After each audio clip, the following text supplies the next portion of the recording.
Hey, I'm Kayla with WTI, and as a first-time little chick mama, I wanted to make sure my girls were going to be nice and warm. And I am confident that they have been kept warm with this awesome heating plate from Pitalok. Now this is a 10 by 10 heating plate, so it provided plenty of space as we only have 5 little chicks.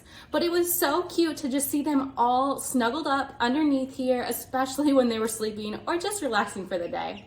What I really like about this one is it's adjustable. So I can either have it flat where they all can get underneath it, or I can also angle it. After a couple days, I noticed that our chicks really preferred it to be angled, so I appreciated having the ability to adjust it to whatever height they needed.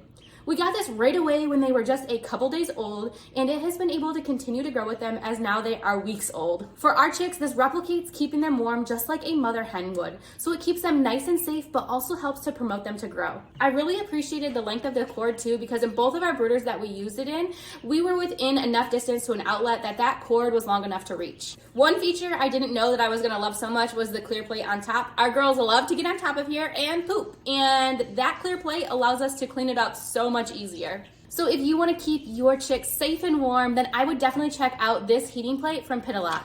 But that's just my point of view.